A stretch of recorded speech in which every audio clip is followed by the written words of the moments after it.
Welcome to our deep dive, into the world of organizational psychology. You've given us quite a stack of academic articles and book excerpts on the topic. I have to say, I'm pretty excited to dig in. It is a fascinating field, and Yeah. it's always changing, always offering new insights that can really help anyone who works in or with organizations.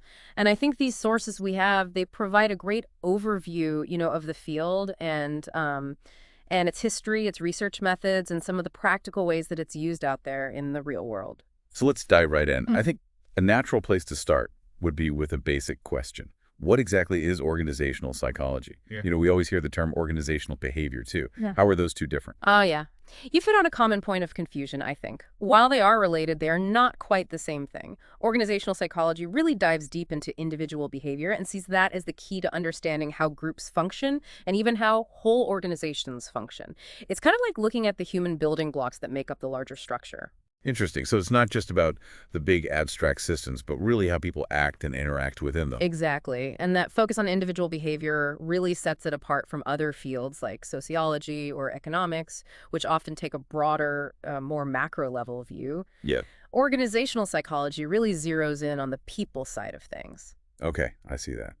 Now, I notice in our sources there's mention of something called the Scientist-Practitioner model. What is that all about? Well, that's a real cornerstone of organizational psychology. It's all about bridging the gap between research and practice. So it's not just enough to study things in the lab. The goal is to take that knowledge and apply it to actually solving real-world problems that organizations face. So it's like a constant feedback loop where research informs practice and then the challenges that practitioners face inspire new research. Exactly. I see one source talks about a practicum course at the University of Wisconsin-Oshkosh as a great example of this in action. Oh, that is a fantastic example. Students in that program get to, get hands-on experience working on real projects for organizations. So they might conduct employee opinion surveys, do things like training needs assessments, or even help to design performance appraisal systems. It's really where the rubber meets the road, so to speak. That sounds like a far cry from just hitting the textbooks. But before we get too far into the present, I'm curious about how this field even came to be. Was it always focused on this blend of science and practice? Well, the field's history is really quite fascinating, and it hasn't always been this way. The early 1900s were dominated by the ideas of scientific management, championed by people like Frederick Taylor. It was very much about efficiency, breaking down tasks, optimizing workflows, almost like treating humans as parts of a well-oiled machine. So it was less about understanding people and more about fitting them into a predetermined system. In a way, yes. But then came along the pivotal Hawthorne studies in the 1920s and 30s, and they really shook things up. Researchers kind of unexpectedly discovered that social factors and worker morale had a huge impact on productivity. And this really challenged the prevailing view at the time. It's funny how a simple lighting experiment ended up changing how we think about work altogether. Mm. So those findings must have really pushed the field in a new direction. Oh, they did. It sparked a shift from that purely mechanistic view of work to one that recognized the importance of the human side of the equation. So this really paved the way for the human relations movement and a greater emphasis on things like motivation and job satisfaction and the social dynamics of the workplace. That's a great segue to another figure mentioned in our sources, Max Weber, the sociologist. I'm familiar with his work on bureaucracy, but I'm guessing it has relevance here too. Absolutely. Weber's ideas about organizational structure and leadership and power were truly groundbreaking, and they laid really important groundwork for organizational psychology. He was a big proponent of studying these things empirically, which aligns perfectly with the scientific approach that organizational psychology embraces. So speaking of empirical study, how do organizational psychologists actually go about studying all these complex things? What are the tools they use to gather data and test their theories? Well, they've got a whole toolkit of research methods that they use. Surveys are really common.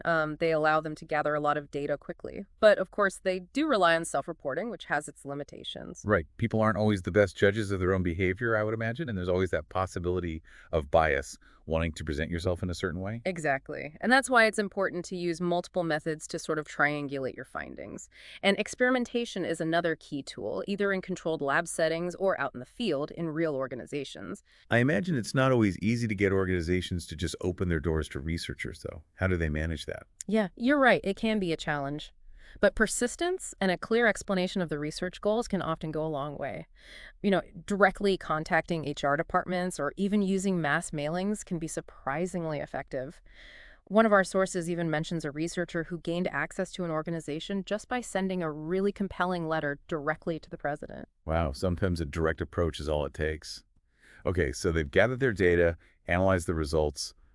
What are some of the key concepts and theories that have emerged from all this research? Well, one of the most fundamental is the concept of job performance. And it might seem pretty straightforward, but accurately defining it can be more complex than you might think. Right, it's more than just showing up and going through the motions, right? Exactly. It's about much more than just, ticking off tasks on a to-do list.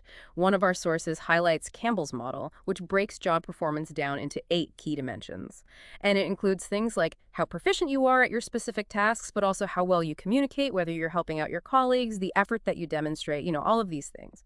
So it really emphasizes that being a star performer isn't just about your individual output, but also how you contribute to the team and the organization as a whole. You got it. And that leads us to another important concept, organizational citizenship behaviors, or, OCBs for short. And these are those actions that go above and beyond the call of duty, the things that aren't necessarily spelled out in your job description, but that make a real difference in the workplace. Like helping a coworker who's struggling, or taking initiative to solve a problem, or speaking up with a new idea, even if it's not directly related to your assigned tasks. Exactly. Those seemingly small actions can have a really big impact on the overall functioning and success of an organization. Now closely linked to performance are job satisfaction and organizational commitment. These are also key areas of study in organizational psychology. That makes sense intuitively. If you're happy and feel connected to the organization, you're more likely to go the extra mile and contribute positively. Right? Yeah. There's definitely a strong connection there. Research has consistently shown that employees who are more satisfied with their jobs and more committed to their organizations, they tend to perform better, they're less likely to leave, and they're generally more engaged with their work. It's fascinating how much our feelings and attitudes can actually shape our work lives. It's like a feedback loop. Yeah. A positive work environment can lead to greater job satisfaction and commitment, which then fuels even better performance and positive contributions. You've hit the nail on the head there. It's not just a one-way street. Creating a work environment that supports employees' well-being and fosters a sense of belonging can really have a ripple effect throughout the whole organization. So it's not just about squeezing out maximum productivity, but about creating a sustainable and healthy work environment where people can thrive. Exactly. And that brings us to another really fundamental concept in organizational psychology: motivation. And this is a huge area of research with tons of different theories trying to explain what drives people to put forth effort and achieve their goals. I remember learning about Maslow's hierarchy of needs back in college. Yeah. That pyramid with basic needs at the bottom and self-actualization at the top. Is that still a relevant framework in organizational psychology today? Well, while Maslow's theory is a classic, it's been subject to a lot of debate, and it hasn't always held up that well in research, especially in the workplace. So what are some of the more current and influential theories of motivation that organizational psychologists use to understand what drives people in the workplace? Well, there are several, and they sort of fall into a few different categories. We've got the need-based theories, like Alderfer's ERG theory or McClelland's need for achievement theory, which focus on, the different needs that motivate people. But some of the more useful and widely applied theories are the cognitive process theories, like equity theory and expectancy theory. Ooh, those sound more complex. Can you break those down for me a bit? What are they all about? Sure, so equity theory is all about fairness. It suggests that people are motivated when they perceive fairness in the workplace. So that means they feel that their inputs, things like the effort they put in, their skills, their experience, are balanced with their outcomes, like their pay, recognition, and the opportunities they get. If they feel like things are out of whack, they might become demotivated, even if they're being compensated well. So even if someone's making a good salary, they might still be unhappy if they see a colleague putting in less effort but getting similar rewards or recognition. That's exactly it. It's about perceived fairness and how people compare themselves to others in the workplace. Now, expectancy theory takes a slightly different approach. It argues that motivation is a function of 3 key elements: expectancy, instrumentality, and valence. Those sound like ingredients for a magic potion. Can you unpack what each of those elements means? Well, think of it this way. Expectancy is your belief that if you put in the effort, you'll actually be able to achieve the desired performance level.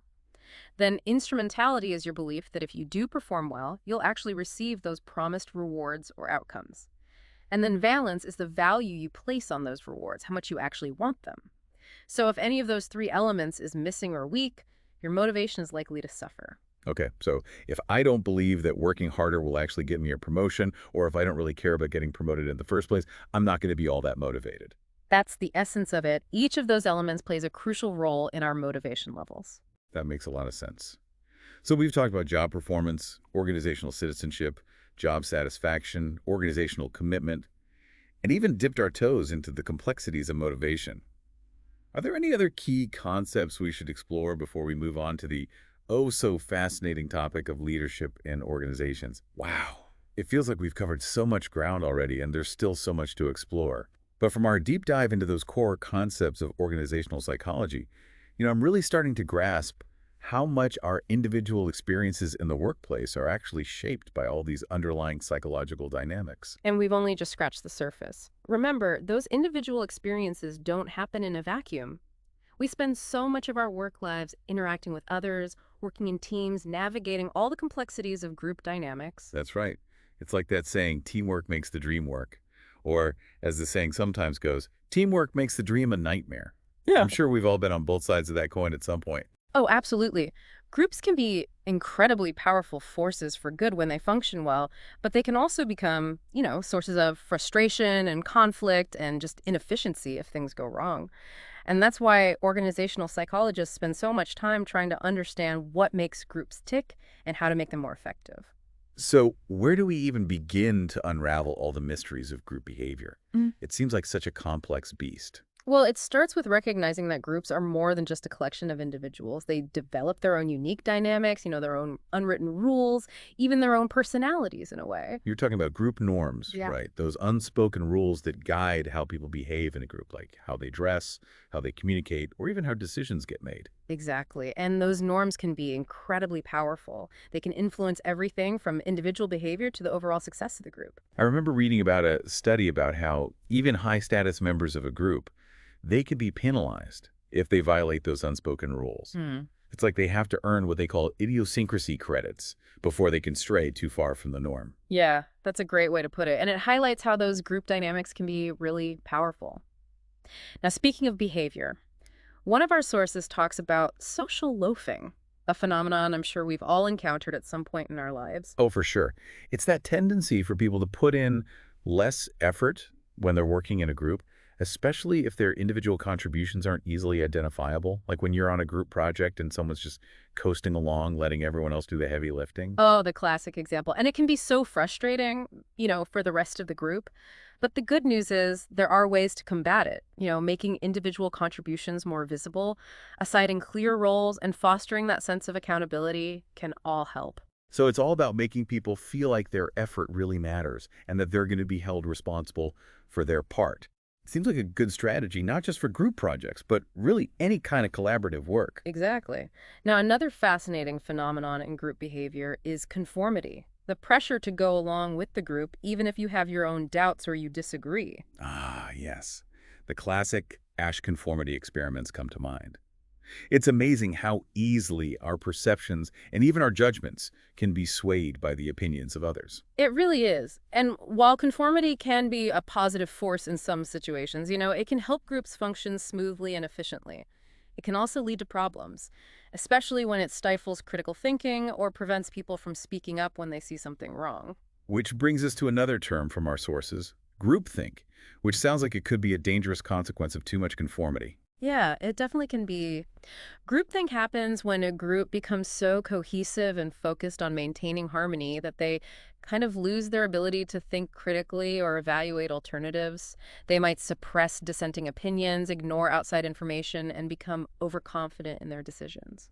It sounds like a recipe for disaster, especially if a group's making high-stakes decisions. It can be. The Challenger space shuttle disaster is often cited as a tragic example of groupthink gone wrong, where those warning signs were just ignored in favor of maintaining group cohesion and sticking to the launch schedule. It's a sobering reminder that even highly intelligent and experienced people can make really bad decisions when they get caught up in the dynamics of groupthink. It really is. It's a powerful lesson in the importance of fostering a culture of open communication, healthy debate, and psychological safety within groups so people feel comfortable speaking up and challenging the status quo. So important. Yeah. It's about creating that environment where different perspectives are actually valued, where people feel safe to voice their concerns without fear of retribution.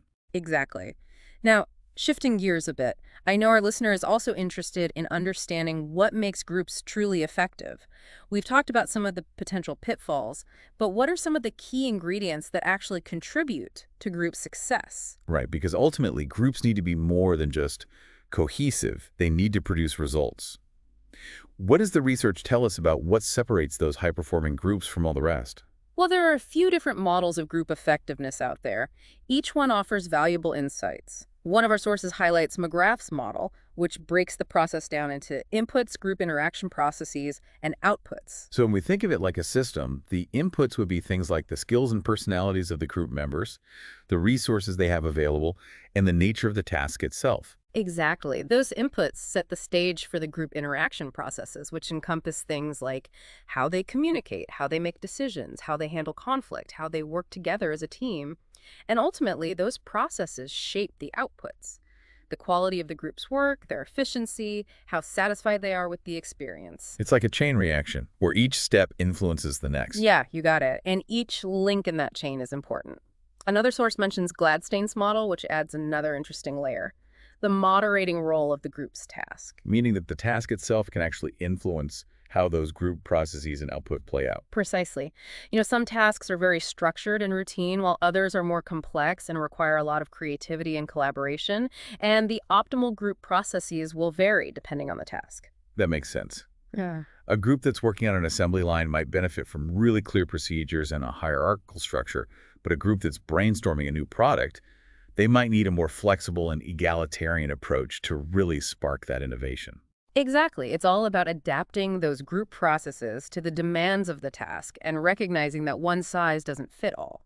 And I imagine there are certain personality types that just thrive in group settings, while others might prefer to work more independently. Absolutely. And organizations need to be mindful of that when they're forming teams and assigning tasks. One of our sources, a study by Campion and colleagues, identified 5 key determinants of group effectiveness.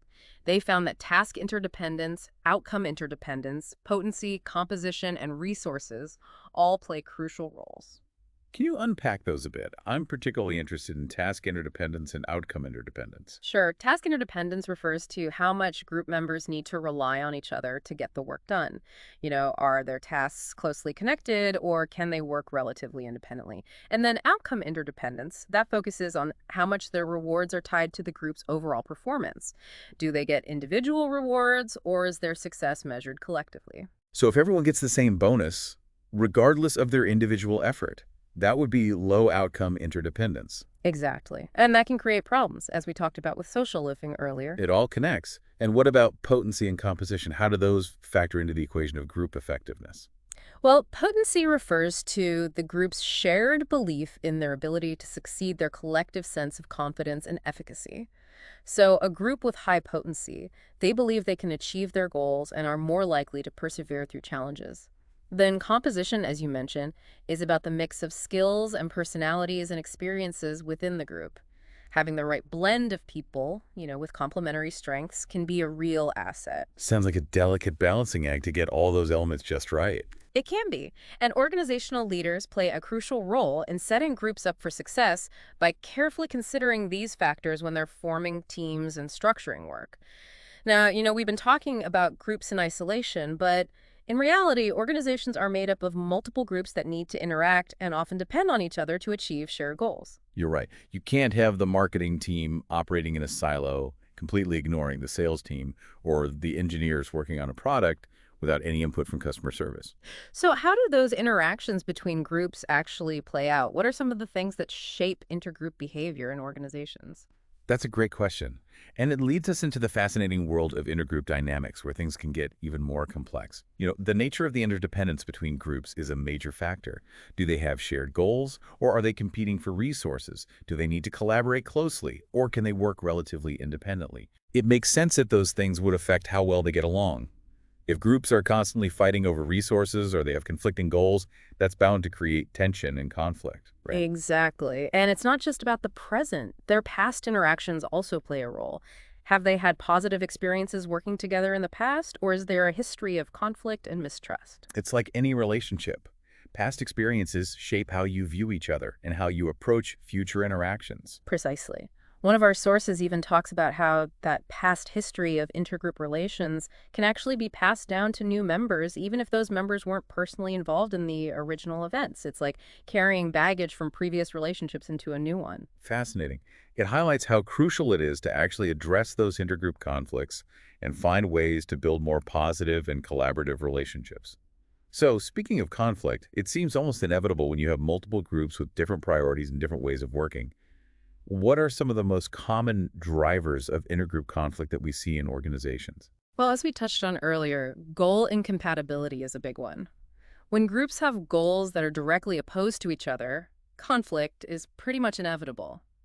But there are other factors too. Task interdependence, for example, can create conflict if groups need to rely on each other but have different priorities or ways of working. So, like if the marketing team is under pressure to get a campaign launched quickly, but the legal team's dragging their feet with approvals because of potential risks. Classic example. And then, of course, there's resource scarcity. When groups are all competing for limited budgets, staff, equipment, even just attention from leadership. It's like siblings fighting over the last slice of pizza, except the stakes are usually a lot higher in the workplace. So we've got all these different sources of potential conflict brewing between groups. What are some of the consequences if those conflicts aren't managed effectively? That's a great question to ask, because unresolved intergroup conflict can have a ripple effect throughout the entire organization. It can lead to decreased communication, reduced cooperation, lower morale, and, in really extreme cases, you might even see sabotage or deliberate attempts to undermine each other. Oof, that sounds incredibly unproductive and just damaging to the overall success of the organization. Yeah. So what can organizations do to actually mitigate these conflicts and foster, more positive and productive intergroup relations? Is it even possible to get groups to play nice with each other? It can be challenging, but there are definitely strategies that organizations can employ. One common approach is to set what they call superordinate goals, goals that transcend the individual groups and require them to work together toward a larger shared purpose. So if two departments are constantly butting heads, you might give them a joint project that forces them to collaborate and put their differences aside to achieve something bigger. Exactly. Another approach is negotiation, bringing groups together to communicate their needs and understand each other's perspective and find solutions that are acceptable to both sides. That sounds like it would require a skilled facilitator or mediator to really guide the process and help those groups find common ground. It often does, especially if the conflict is really deep-rooted or if there's a lot of mistrust between the groups. Another strategy is to encourage more informal interactions and relationship building between members of different groups. Break down those silos and build those bridges. So instead of only interacting with their own team members, people are encouraged to mingle, get to know people from other departments, build those cross-functional relationships. Exactly. And that can go a long way in reducing tension and fostering a more collaborative spirit. Some organizations also use what's called intergroup team development, which is basically team building, but with members from multiple groups. It's like team building on steroids. It can be, and it's a great way to help people understand each other better, build trust, and see things from different perspectives. Sounds promising. Now, sometimes the best solution is just to reduce the interdependence between groups, if that's possible. If they don't need to interact as much, there's less opportunity for conflict to arise. So if you can adjust structures or processes to minimize those points of friction, it might help to ease some of that tension. Exactly. It's all about being mindful of those intergroup dynamics and proactively finding ways to manage them effectively. Like being an organizational architect, designing spaces and structures that optimize for collaboration and minimize conflict. That's a great analogy, and it highlights how organizational design itself can actually play a role in shaping those group dynamics. Speaking of organizational design, that's another area of organizational psychology that I'm really eager to dig into. It just seems like such a massive undertaking to design an entire organization. Where do you even begin? It is a complex process, but it starts with understanding that organizations can be viewed in different ways, each offering a different lens for thinking about design.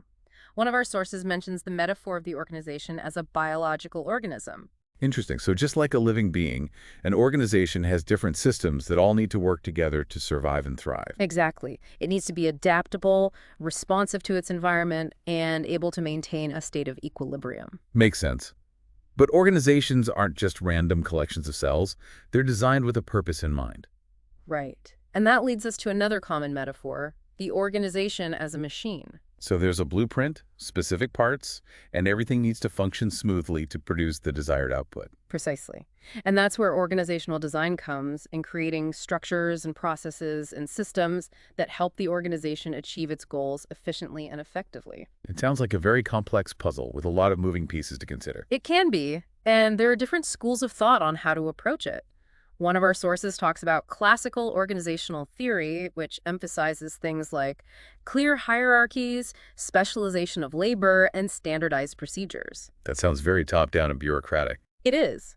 And it was a dominant approach in the early 20th century thanks to thinkers like Henri Fayol and, as we talked about earlier, Max Weber with his work on bureaucracy. Right. It's interesting to see how those early ideas continue to influence organizational design even today. But I imagine there were limitations to that classical approach as well. Yeah, you're right. That rigid top-down approach could be inflexible, stifle creativity, and lead to a dehumanized workplace where people felt like cogs in a machine. And that's where the human relations movement came in, challenging those assumptions and emphasizing the importance of things like employee motivation, participation, and social factors. So a shift from treating people like machines to recognizing their human needs and aspirations. Exactly. And that paved the way for more contemporary approaches to organizational design, which recognize that there's no one-size-fits-all solution. So what are some of the key factors that organizations need to consider when designing their structures? Feels like there's so many variables to take into account. There are. One crucial factor is their strategy, their long-term goals and how they plan to achieve them. The structure should support and enable that strategy. So if their strategy is to be a low-cost provider, they might design a very efficient and centralized structure. But if they're focused on innovation and rapid product development, they might need a more decentralized, flexible structure that empowers teams to make decisions more quickly. Exactly. And organizational size also matters. A small startup might be able to function with a very flat structure, while a large multinational corporation, they might need multiple layers of management and specialized departments. And the nature of their work plays a role too, I would imagine. Oh, absolutely. A manufacturing company might need a very different structure than a software development company, for example. And the technology they use can also influence design, as new technologies often require new ways of working and collaborating. It's amazing how organizations actually manage to find structures that work for them, given all those complexities and ever-changing conditions. It is. And research suggests that a lot of it comes down to adapting to the environment. Organizations are constantly evolving and adjusting their structures to meet the demands of the marketplace, the technological landscape, their own internal dynamics. Like a constant dance between stability and change, trying to find that sweet spot where the structure provides enough support but also allows for flexibility and adaptation. Yeah. But beyond those formal structures and processes, there's another powerful force at play in organizations that really shapes how they function. Organizational culture. It's like this invisible hand that guides how people behave and interact and make decisions. Yeah, it's like this unwritten rule book that everybody just seems to know, but you won't find it actually written down anywhere. But how do you even begin to define something as slippery as culture? You're right, it can be tough to put into words. One of the sources we've been looking at describes it as the shared values, beliefs, assumptions, and behaviors that really make up the personality of an organization. Okay, so it's not just about, having ping pong tables and free snacks in the break room, although those things can definitely contribute to the overall vibe. It sounds like it goes much deeper than that. Exactly. It's those unwritten rules, the unspoken expectations, the things that people just know without having to be told. It's how they dress, how they communicate, how they celebrate successes, how they deal with failures. It's all woven into the fabric of the culture. One of the sources talks about how even things like symbols, rituals, and stories all contribute to shaping and transmitting an organization's culture. I hadn't really considered the role of stories before, but now that I think about it, they can be really powerful in that way. Oh, absolutely. They help to convey values, reinforce norms, and shape how people understand the organization's history and its identity. Think about those legendary tales of how the company was founded or the time the CEO went above and beyond to help a customer. Right. Those anecdotes become part of the company lore, passed down from one generation of employees to the next, kind of like an oral history that defines who they are and what they stand for. And I imagine those symbols and rituals that you mentioned play a role in solidifying those ideas as well. Absolutely. Think about things like the company logo, the slogans they use, the way they recognize and reward employees, even something as simple as a casual Friday tradition.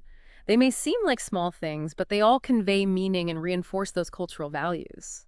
And even just the way people communicate, whether it's very formal or informal, top-down or more collaborative, that reveals a lot about the underlying culture too. You're right. Is email the main form of communication, or do people prefer face-to-face interactions? Do people feel comfortable challenging their superiors, or is there a more hierarchical approach? All of those things paint a picture of the cultural landscape. So many subtle cues contribute to that overall cultural tapestry. But where does this culture even come from? Is it something that leaders can intentionally create, or does it just sort of emerge organically over time? Well, it's a bit of both, actually. One source points to the influence of founders and early leaders. They kind of set the tone early on, and their values and behaviors often become deeply ingrained in the culture. Right. So if the founder is, say, a risk taker who really values innovation and collaboration, that's likely to filter down throughout the organization. Precisely. But it's not solely determined by those at the top. The industry the organization is in, the competitive landscape, the types of work people do, even the broader national culture, all of those things play a part in shaping the organizational culture. So a tech startup might have a very different culture than, let's say, a law firm, even if they have similar leadership styles. Exactly. And those cultural differences can have a big impact on how people experience their work, how they interact, and ultimately, how successful the organization is. So if we really want to understand those impacts, it seems like we need a way to measure and assess organizational culture. But how do you actually measure something that's so intangible, so embedded in the fabric of the organization? You're right, it is a challenge. One common approach is to use self-report assessments, like the organizational culture profile. That basically involves surveying employees to get their perceptions of the dominant values in the organization. So you might ask them to rate the extent to which the culture values things like teamwork, innovation, customer focus, results orientation, that sort of thing. Exactly. But self-report measures do have their limitations. People's perceptions can be biased, and they may not always be aware of all the subtle nuances of the culture. That's why researchers often use qualitative methods as well, like observations, interviews, analyzing company documents and communications. So spending time in the workplace, observing how people interact, conducting in-depth interviews that can give you a richer, more nuanced understanding of the culture. Precisely. It's about piecing together the puzzle from multiple angles. Now, once you have a decent understanding of the culture, you might start to think about whether it needs to change, especially if the organization is facing new challenges or maybe undergoing some kind of strategic shift. Right. Organizational culture change. It just sounds like such a monumental task, though. Is it even really possible to shift something so deeply embedded in the very DNA of an organization? It's definitely not easy, but it is possible, although it does often take a lot of time, effort, and, a very clear understanding of how things work. One source mentions Shine's model, which outlines different mechanisms for cultural change, ranging from natural evolution to more deliberate interventions. Okay. So there's kind of a spectrum of approaches, from letting the culture naturally evolve over time to more proactive, efforts to really shape and guide it. Exactly. Sometimes the culture just needs to adapt to changes in the external environment, like shifts in the industry, new technologies, or, changes in customer demands. And that's a more gradual evolutionary process. But in other cases, leaders might need to take a more active role in driving cultural change, especially if the current culture is actually hindering the organization's success, or if they're going through some kind of major strategic transformation. Exactly. They might introduce new policies, training programs, or reward systems that reinforce the values and behaviors that they're looking for.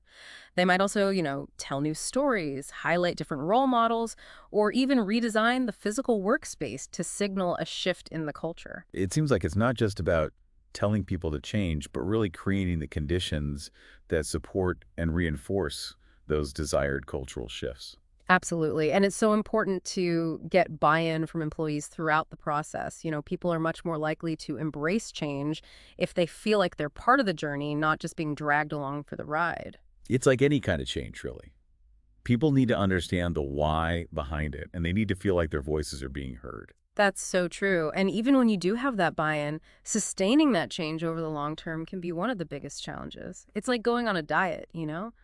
It's easy to start, but much harder to maintain those healthy habits over time. So how do you make those cultural changes really stick? Well, it's about weaving those new values and behaviors into every aspect of the organization, from how you hire and onboard new employees to performance evaluations, promotions, even just the everyday interactions between colleagues. It has to become part of the air they breathe, so to speak. It's about creating this self-reinforcing ecosystem where the culture is constantly being nurtured and reinforced from every angle. Mhm. So we've talked about what culture is, where it comes from, how it can be measured, even how it can be changed. Mm.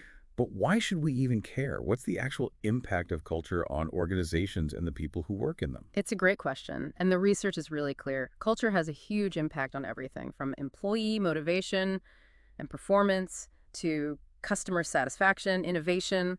Ultimately, the bottom line. So a strong, positive culture can really be a source of competitive advantage. Oh, absolutely. When people feel connected to the culture, when they're engaged and motivated, they're going to go that extra mile. They're more likely to be creative, to collaborate effectively, and just deliver exceptional results. But on the flip side, culture can also be a real liability if it becomes toxic or dysfunctional. Right. That's right. Those companies where there's a culture of fear, where people are constantly backstabbing each other to get ahead, those cultures can be incredibly damaging. They lead to low morale, high turnover, ethical lapses, even legal problems. It's kind of amazing to think that this seemingly invisible force can have such a tangible impact on whether an organization thrives or just completely crashes and burns. It is. It's a powerful reminder that organizations are really just made up of people at the end of the day, and that creating a healthy and supportive culture isn't just the right thing to do, it's also good business. Well, this has been quite the deep dive into organizational psychology. We've covered so much ground from, individual behavior to group dynamics, organizational design, culture. It's amazing to see how all these different pieces of the puzzle actually fit together. It really is. It's a fascinating field, and it's constantly evolving, as the nature of work itself changes and we keep learning more about human behavior and organizations. I feel like I've learned so much just from our conversation today. I know our listeners are going to walk away with a lot to think about and apply to their own experiences at work. I hope so. And I hope this deep dive has sparked a curiosity to learn even more about this field. There's always more to discover. That's a great point. This is really just the beginning of the journey. And on that note, until next time, happy diving, everyone.